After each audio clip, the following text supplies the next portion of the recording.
यहाँ के मेयर श्रीमान राम गोपाल मोहले जी, शहर के अध्यक्ष श्रीमान प्रदीप अग्रहरि जी,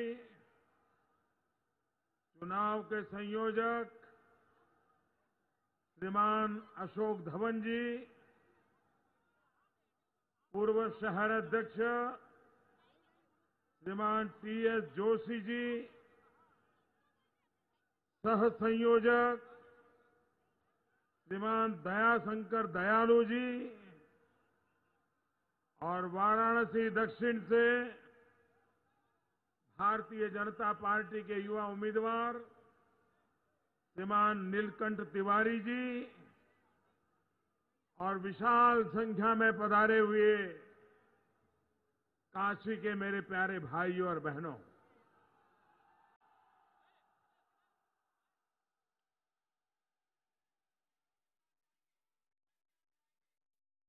आज तो काशी ने कमाल कर दिया।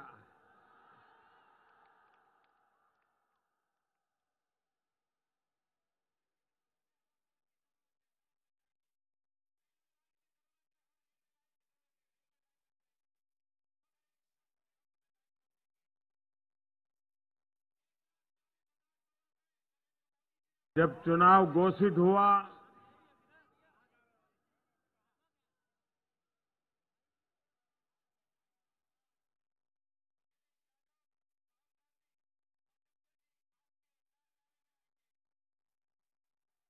अनेक स्थानों पर जाने का मुझे अवसर मिला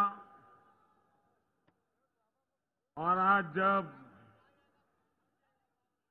इस काशी की पवित्र धरती पर मेरे कार्यक्षेत्र में आप सबके बीच आने का सौभाग्य मिला है, तब एक बार आप सब हमारी साथे जोर से बोली, हर हर महादेव, हर हर महादेव, हर हर महादेव। भारत माता की, भारत माता की। ऐजा उपस्थित सब लोगन के हमार प्रणाम बा।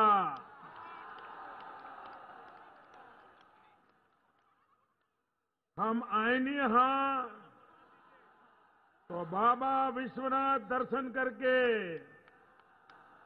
फिर से सौभाग्य मिलल हा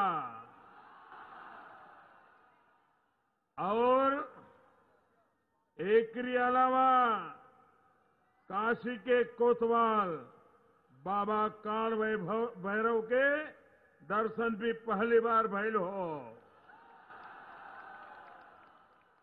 और ये दोनों सौभाग्य हमके आप लोगन की आशीर्वाद से ही प्राप्त होइल हा। ऐसे काशी के सब गुरुदेवन के हमार प्रणाम बा।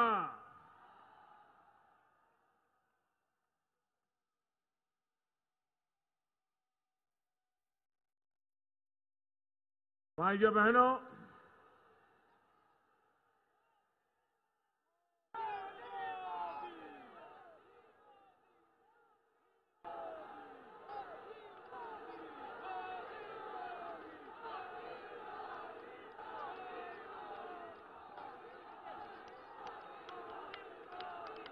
अब आप मुझे बोलने दीजिए क्योंकि मुझे यहां से सीधा एयरपोर्ट जाकर के दिल्ली के लिए प्रस्थान करना है।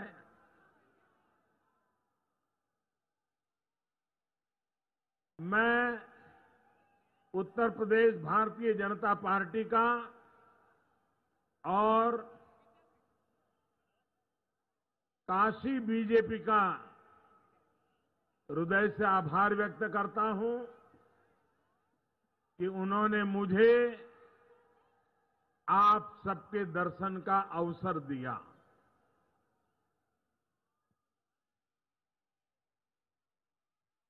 पार्टी की इच्छा थी कि मैं बनारस लोकसभा क्षेत्र में एक रैली को संबोधित करूं। मैंने पार्टी को विनती की कि काशी मेरा लोकसभा का क्षेत्र है, मैं आऊं या ना आऊं, आप तो चुनाव जीतने ही वाले हो, लेकिन यहां के सांसद के नाते, यहां के जनप्रतिनिधि के नाते जनता जनार्दन के दर्शन करने का मुझे सौभाग्य मिलना चाहिए। मेरे मन में एक और कसक भी बड़े दिनों से पड़ी थी। जब मैं लोकसभा का चुनाव लड़ा, नामांकन भरने के लिए आया, मैं यहां के लिए नया था। मेरे लिए बहुत आवश्यक था कि मैं पूरे क्षेत्र में कम से कम एक बार भ्रमण करूं, लेकिन पूरे देश का जिम्मा इतना बड़ा था कि वो संभव नहीं था। तो तय किया था कि जिस दिन मैं नामांकन भरने जाऊंगा, उसी दिन वहीं पर एक रैली करूंगा और बाद में मतदान के एक दो दिन पहले आकर के एक आध दो स्थान पे जाऊंगा। लेकिन मुझे दुख के साथ कहना पड़ेगा, शायद हिंदुस्तान में मैं एक पहला व्यक्ति ऐसा था जो चुनाव लड़ रहा था, यहीं से चुनाव लड़ रहा था। लेकिन उस समय के इलेक्शन कमीशन ने, यहां के इलेक्शन कमीशन जो अधिकारी थे, उन्होंने मुझे सभा नहीं करने दी थी। नामांकन के बाद जो रैली करनी थी, पहले परमिशन दी थी, तैयारियां हो चुकी थी, लेकिन पता नहीं उन पर क्या दबाव आया, उन्होंने मेरी रैली कैंसिल कर दी। अब मैं नियमों का पालन करने वाला इंसान रहा हूं, मैं हाथ जोड़ करके चला गया।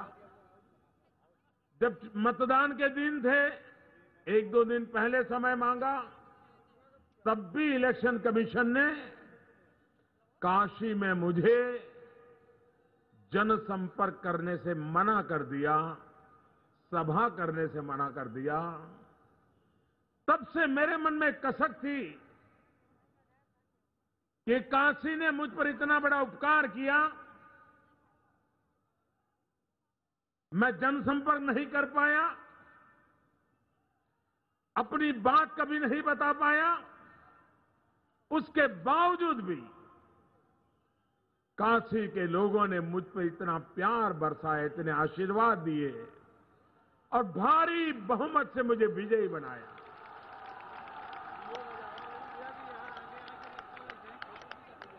और तब से मैं चाहता था कि मैं समय निकाल करके काशी की जनता के दर्शन करने का अवसर लूंगा।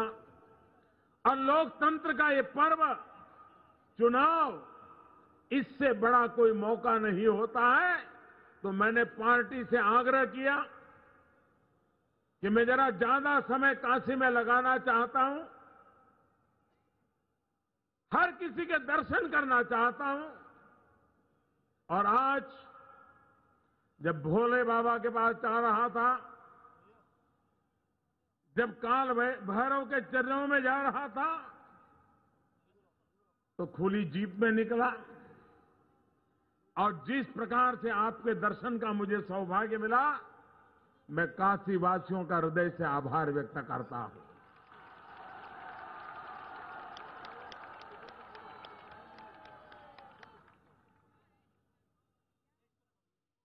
आज तो मैं वापस जाऊंगा, लेकिन कल शाम फिर से आऊंगा।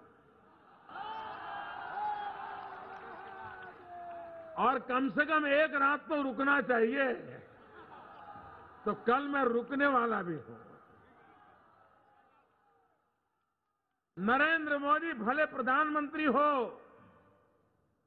भले सांसद हो, लेकिन वो भारतीय जनता पार्टी का एक छोटा कार्यकर्ता भी है। जब हजारों कार्यकर्ता, हर उम्र के कार्यकर्ता, पुरुष कार्यकर्ता, महिला कार्यकर्ता दिन रात मेहनत करते हो, तो मुझे भी कंधे से कंधा मिला करके कुछ घंटे उनके साथ काम करना चाहिए। एक कार्यकर्ता के नाते मेरी आदत भी तो बनी रहनी चाहिए ना, मेरी आदत भी तो बिगड़नी नहीं चाहिए। और इसलिए मैं काशी में अपने भीतर के कार्यकर्ता को जिंदा रखने का हमेशा अवसर खोजता रहता हूं, और वो अवसर आपने मुझे दिया, मैं आपका बहुत आभारी हूं। भाइयों बहनों, काशी मेरे लिए एक सिर्फ राजनीतिक क्षेत्र नहीं है। मुझे काशी के लोगों ने भी चुना था, बड़ौदा के लोगों ने भी चुना था। मैं काशी छोड़ करके बड़ौदा का एमपी बन सकता था, लेकिन मैंने काशी को अपना कार्यक्षेत्र इसलिए बनाया है कि दुनिया का, मानव इतिहास का ये सबसे पुराना नगर, उसकी शान शौकत कैसे वापिस आए।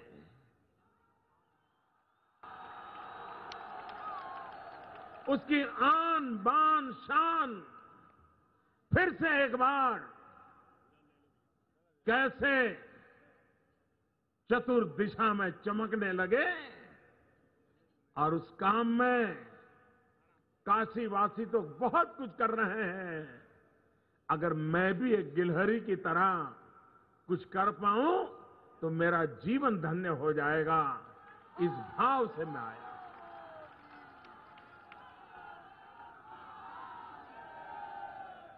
आपका प्यार, आपका स्नेह, आपका आशीर्वाद मुझे यहां बार बार खींच करके ले आता है।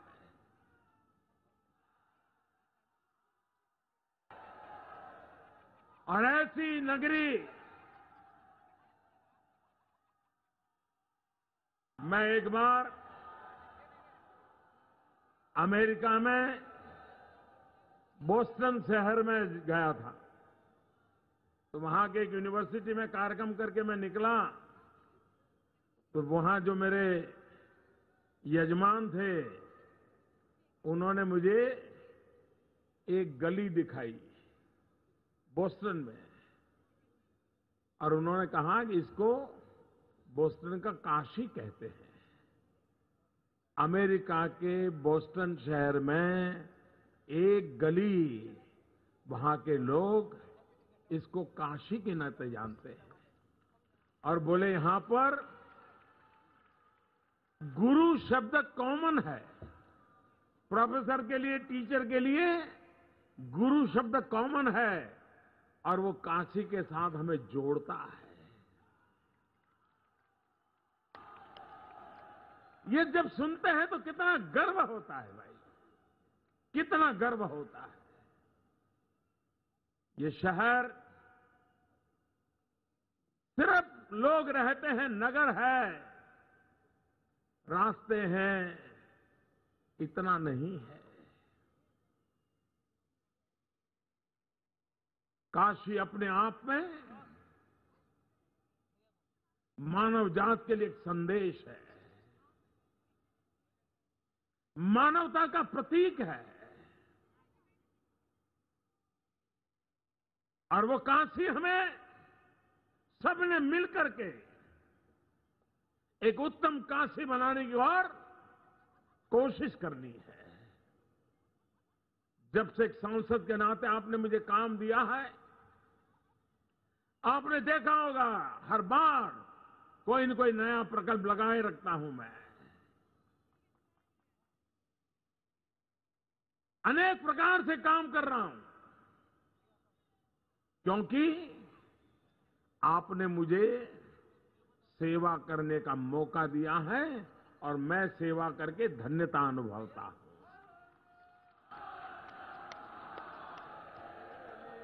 भाइयों बहनों, ये शहर मां गंगा है, भोले बाबा है, अनेक तीर्थ क्षेत्र हैं, ऐतिहासिक महापुरुषों की गाथाएं जुड़ी है, सांस्कृतिक महापुरुषों की गाथा जुड़ी है। बुद्ध से लेकर के अब तक अनेक जीवनों से ये धरती जुड़ी हुई है। लेकिन इसके साथ साथ हमारे लिए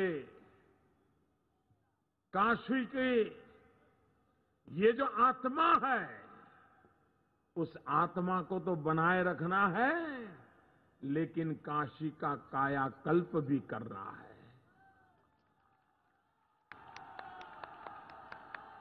भाइयों बहनों, बनारस शहर वो ऐसा शहर जिसमें विरासत भी हो, वाईफाई भी हो।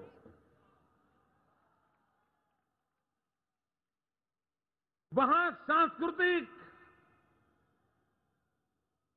चेतना भी हो,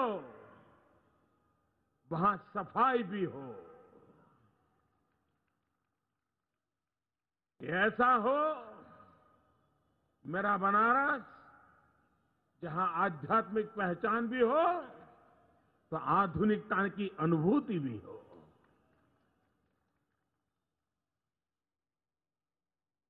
गंगा मां जैसे बहती रहती हैं, वैसे मेरा बनारस भी उसमें कभी ठहराव न हो। युगों को अपने आप में समेटी हुई मेरी ये काशी आने वाले युगों के लिए एक नई मिसाल बनके विकसित होती रहे, इन सपनों को लेकर के काम करना है। और इसलिए मेरे भाइयों बहनों, काशी के विकास के लिए जब मैं आया, कई वर्षों से, जब अटल जी की सरकार थी तब से रिंग रोड की चर्चा चल रही थी। लटका पड़ा हुआ था कि नहीं पड़ा हुआ था, अटका पड़ा था कि नहीं पड़ा था। रिंग रोड का काम चालू हो गया कि नहीं हो गया?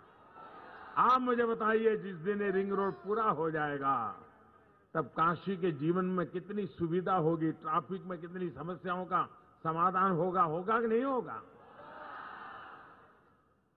भाइयों बहनों, एयरपोर्ट पे दुनिया भर के टूरिस्ट आते हैं, और काशी आने तक का रास्ते का हाल क्या था? आज 4 लेन का काम तेजी से चल रहा है कि नहीं चल रहा है? शानो शौकत बदल रही है कि नहीं बदल रही है? आपको दिखता है? दिखता है? अखिलेश जी को नहीं दिखता है।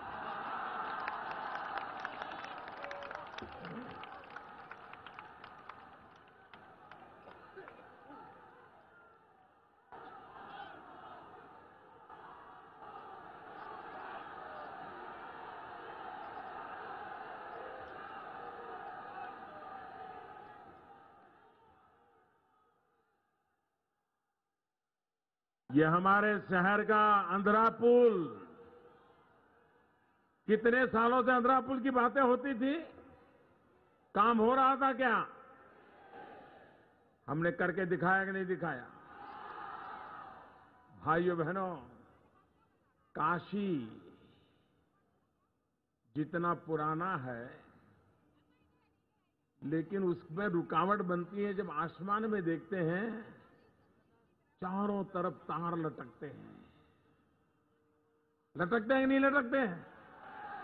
और जब मैं चुन करके आया तो प्रबुद्ध नागरिकों के बीच मेरा एक कार्यक्रम था और उस दिन मैंने कहा था कि मैं ये तारों का जो झुंड है उससे काशी को मुक्ति दिलाऊंगा। अंडरग्राउंड केबल का काम चल रहा है, करीब 600 करोड़ रुपया तो लगा चुके हैं। 104 किलोमीटर केबल का काम हो चुका है। 8000 घर ये लटकते हुए तारों से मुक्त हो चुके हैं। अभी 300 किलोमीटर मुझे पूरा करना है। 300 किलोमीटर,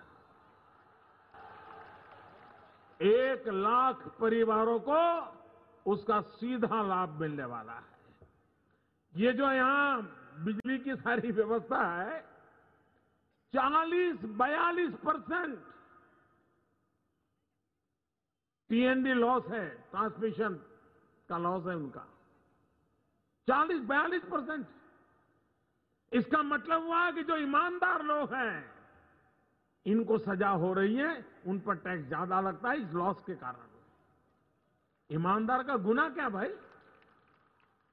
आपकी अव्यवस्था की सजा ईमानदार नागरिक भुगते, मध्यम वर्ग का नागरिक भुगते। ये सारा काम हो जाएगा तो ये लाइन लॉस भी एकदम नीचे आ जाएगा और बिजली 24 घंटे मिलेगी, ये मैं आपको वादे से कहता हूं।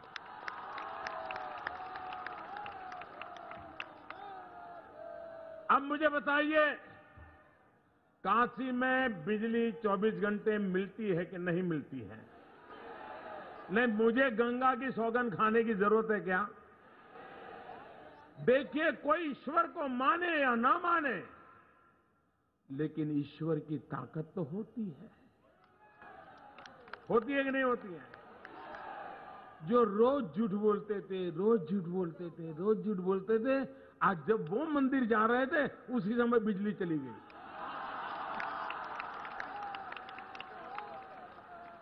ईश्वर ने सबूत दे दिया कि नहीं दे दिया? अब मुझे देने की जरूरत है? आपको देने की जरूरत है? अरे भोले बाबा ने खुद ने पर्चा दिखा दिया।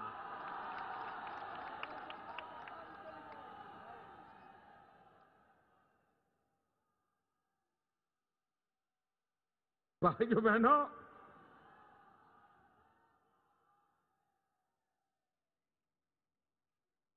बनारस की गलियां, ये बनारस की शान और शौकत है।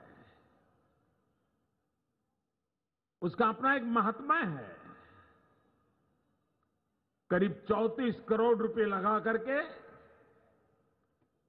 इन गलियों की मरम्मत का काम तेज गति से आगे बढ़ रहा है। भाइयों बहनों,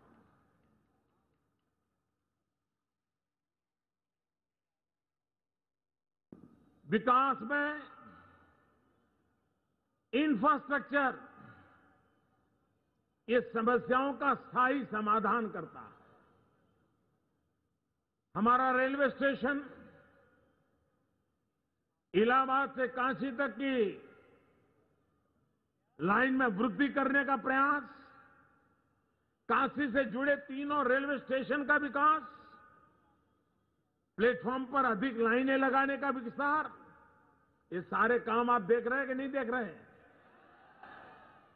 भाइयों बहनों, रेलवे में जिस गति से काम हो रहा है और हमारे मनोज सिन्हा जी काफी ध्यान देते हैं उस पर, पूरी विस्तार से उसका काम करते हैं और उसका कारण, भाइयों बहनों,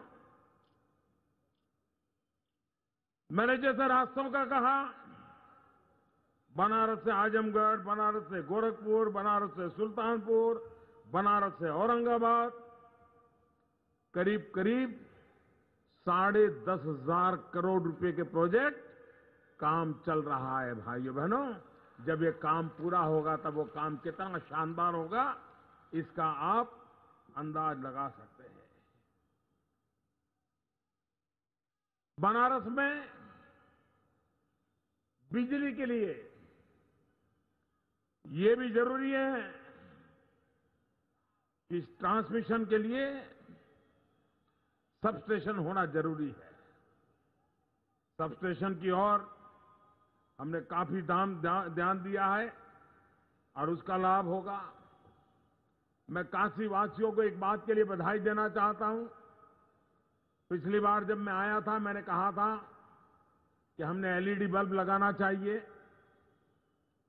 हर परिवार में 200, 500, 1000, 2000 रुपए की बचत होगी।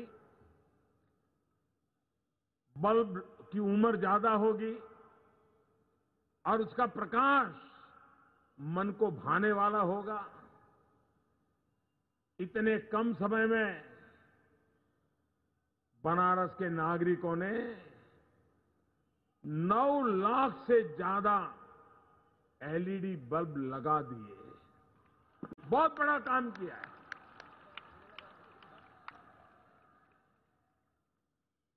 और सरकार में फर्क क्या होता है? अब ये एलईडी बल्ब मोदी प्रधानमंत्री बना उसके बाद आया है क्या? ये मोदी ने खोज की है क्या? एलईडी बल्ब तो कई वर्षों से पहले खोजा गया। पुरानी सरकार को भी पता था एलईडी बल्ब का, ऐसा नहीं था कि अज्ञान था। लेकिन तब एलईडी बल्ब की कीमत हुआ करती थी 350, 400 रुपया। जब हमारी सरकार बनी तो हमने जरा बल्ब वालों को बुलाया। हमने कहा बताओ भाई क्या बात है, सच्चा बताओ कितना खर्चा होता है।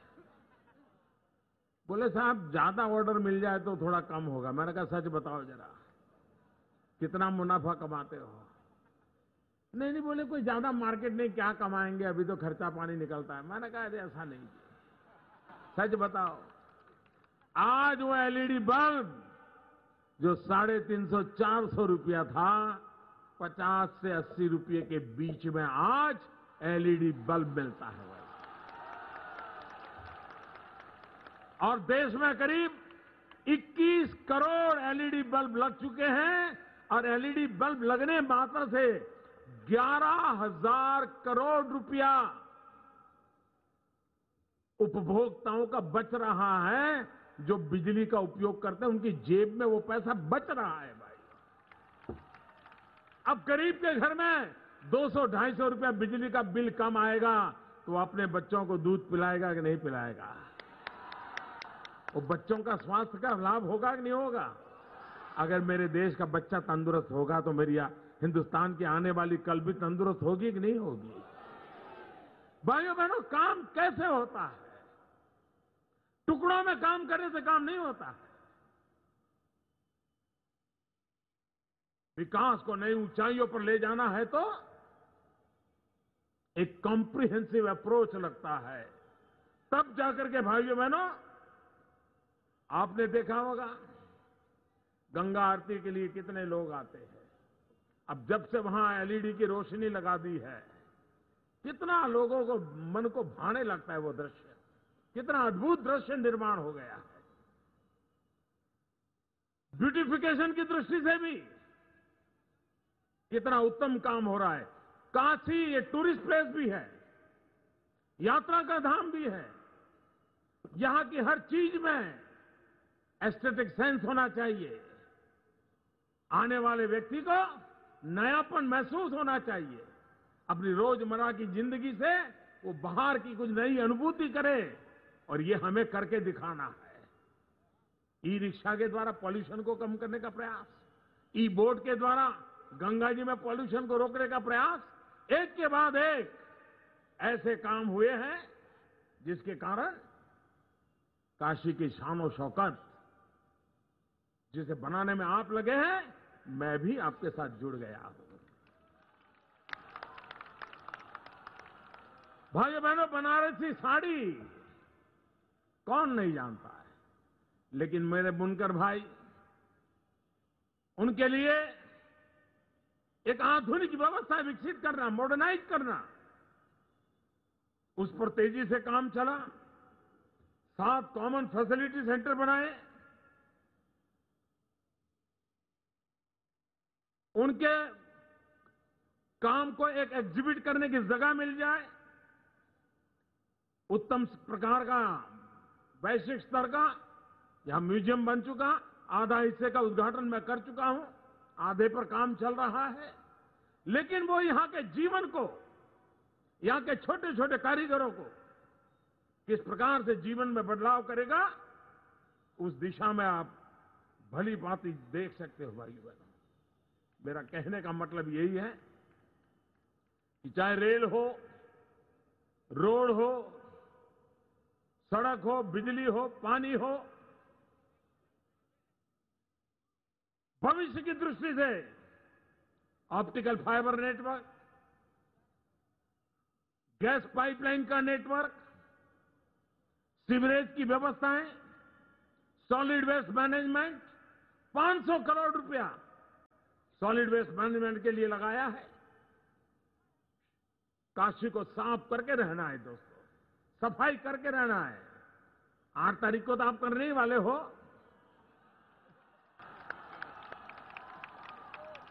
पूरा उत्तर प्रदेश करने वाला है जी।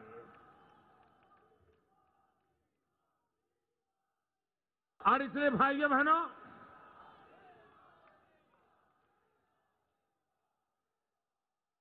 मुझे काशी वासियों से भी, बनारस के लोगों से कई सुझाव आते रहते हैं, अपने पर से आते रहते हैं। विकास के नए नए विचार आ रहे हैं, यहां के नौजवानों को रोजगार के अवसर उपलब्ध हो, टूरिज्म का एक बहुत बड़ा क्षेत्र विकसित हो, उस पर हम बल देकर के आगे बढ़ना चाहते हैं। जिसको आधुनिक से आधुनिक व्यवस्थाएं कहे, वो व्यवस्थाओं से बनारस को हमें सज्ज करना है। और बनारस इस पूरे पूर्वी भारत का हेल्थ केयर का एक बहुत बड़ा हब बनने की दिशा में आगे बढ़ रहा है।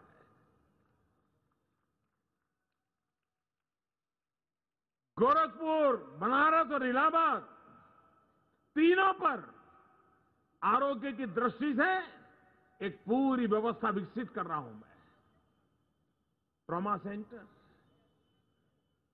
कैंसर अस्पताल, 600 बेड का प्राइवेट अस्पताल, गोरखपुर में एम्स, इलाहाबाद में अस्पताल का आधुनिकीकरण, एक प्रकार के हेल्थ सेक्टर को मूलभूत रूप से, जिसका पूरे देश में एक बदलाव लाने का, अभी आपने देखा होगा अखबार में, पहली बार देश में 4000 सीट पीजी स्टूडेंट के लिए हमने नई घोषित कर दी। एक साथ 4000 पोस्ट ग्रेजुएट डॉक्टरों की तैयारी के लिए मौका मिलेगा। जितनी बड़ी मात्रा में प्रोफेसर तैयार होंगे मेडिकल क्षेत्र के, उतनी बड़ी मात्रा में भारत की आवश्यकता के अनुसार 5 साल में डॉक्टरों की एक चेन चल पड़ेगी। उस पर हम काम चल रहे हैं। हम स्वच्छता के अभियान को भी हेल्थ की दृष्टि से महत्व दे रहे हैं, उस पर काम कर रहे हैं। अस्पताल बनाना, डॉक्टरों का ज्यादा से ज्यादा डॉक्टर मिले, उसके लिए मेडिकल कॉलेजेस को बल देना, और पेशेंट को सस्ती दवाई मिले। अमृत योजना के तहत करीब 70% दवाइयों में रियायत सरकार की तरफ से मिलती है। प्रधानमंत्री जन औषधि परियोजना के तहत मैंने एक दिन अभी सोशल मीडिया में देखा, एक व्यक्ति ने पुराने अपने सारे बिल रखे थे और ये नई सरकार आने के बाद प्रधानमंत्री जन औषधि बनाया, उसका बिल रखे थे, सारा सोशल मीडिया में रखा है।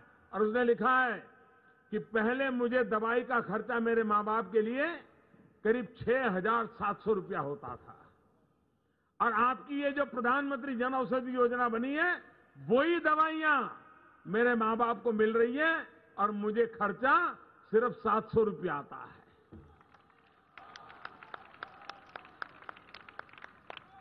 अभी आपने देखा होगा कैंसर, हार्ट अटैक, डायबिटीज, ये प्रमुख बीमारियां, 800 दवाइयों के दाम सरकार ने कम करवा दिए। जो दवाई 30,000 रुपए में गोली बिकती थी, 3,000 में बेचने के लिए मजबूर कर दिया। जो दवाई 80 रुपए में बिकती थी, वो 12 रुपए में बेचना शुरू कर दिया। हार्ट अटैक आता है, स्टेंट लगवाना पड़ता है। डॉक्टर कहता है नली में खून जाने का रास्ता बंद हो गया है, उसको खोलना पड़ेगा, अंदर कुछ डालना पड़ेगा। इधर की तरफ उसको वो लोग छल्ला बोलते हैं, छल्ला, हृदय में बोले छल्ला लगाना पड़ेगा। हमारे देश में 45,000 रुपया लेते थे और बाहर का लाओ तो 1.25 लाख 1.5 लाख। मैंने बनाने वालों को बुलाया, मैंने कहा बताइए इधर आओ, इतने रुपये काहे लेते हो वहां? भाइयों बहनों उनसे चर्चा की। अभी 15 दिन पहले आपने देखा होगा, हृदय रोग की बीमारी के लिए जो 45,000 रुपया लगता था, वो छल्ला अब 7,000 रुपये में बेचने के लिए मजबूर कर दिया उनको।